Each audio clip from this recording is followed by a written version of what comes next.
What's up, guys? Welcome to the Enduring Aesthetics Podcast. On today's episode, Clint and I explore what is old school bodybuilding, where did the eras start, and what are the defining characteristics of each. Let's jump right into it.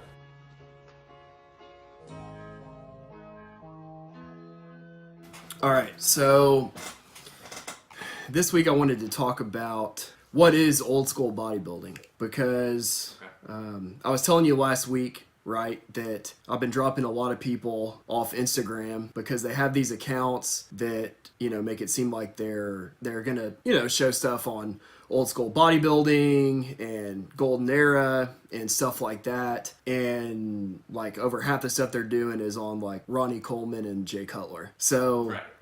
And to me, that's not why I signed up for these accounts, right? I mean, those guys deserve their own spot in bodybuilding, but to me, not in old school bodybuilding. So I guess what is old school bodybuilding?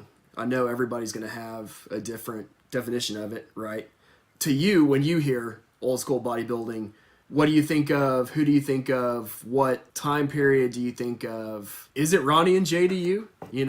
No, not even close. Ronnie and Jay to me are basically like the standard for the new school of bodybuilding. Yeah. I would say that to me is like so far removed from the classic ideals because the mass game has been pushed so far. Right.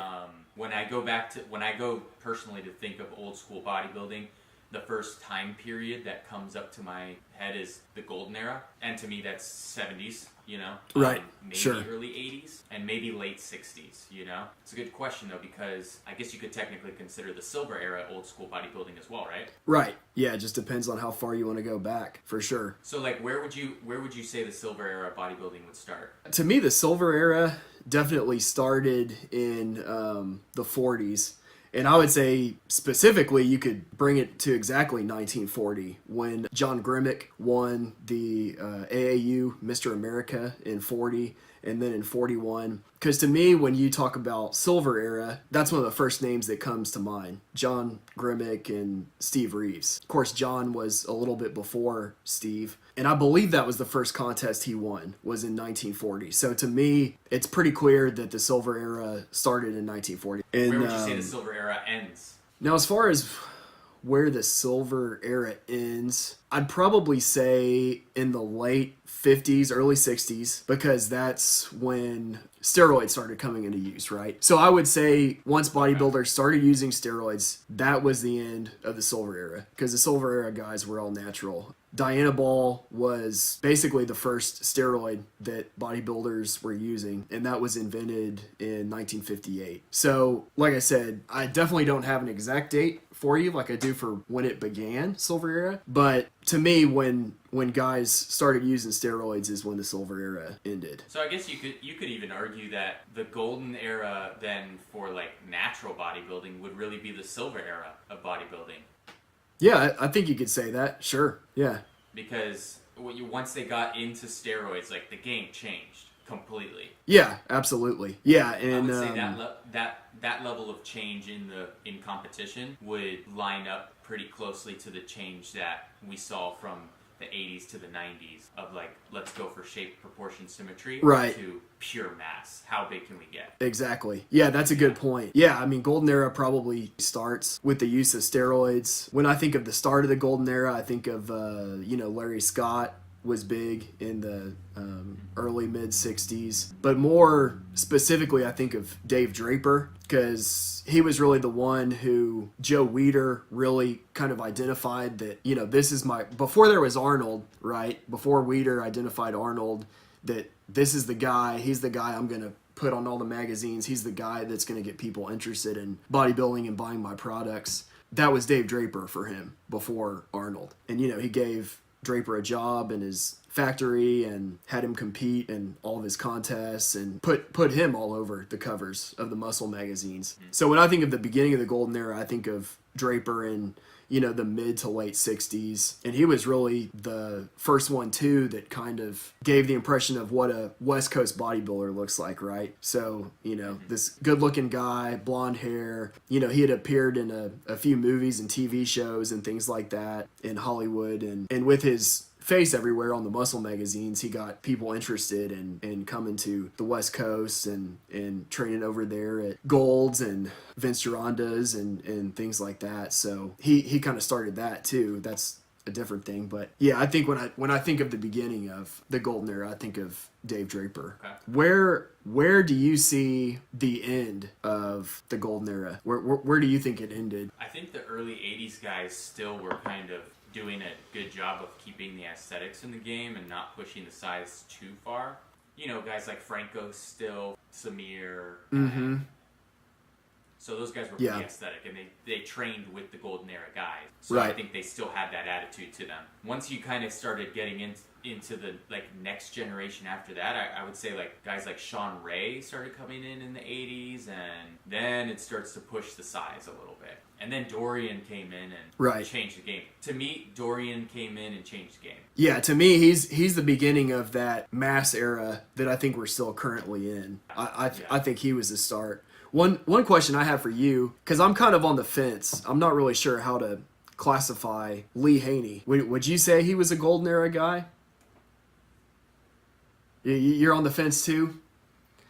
I don't really know. I don't really know how to classify him. I wouldn't consider him golden era, but he's definitely not a mass monster either. He's not a mass monster by today's standards, but when you go back, they're like, oh my gosh, Lee Haney is just getting so big, he's pushing the game, you know?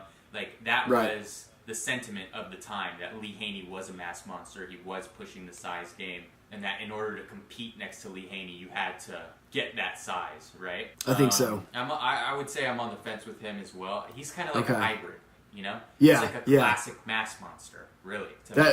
I would say that makes sense. That's how I see him too. So based on that, would you say that we could say the golden era ended with Samir's Olympia win? When was that? That was 83, I think? I think it was 83, yeah. Yeah. Because Samir was pretty aesthetic. Yeah. Yeah.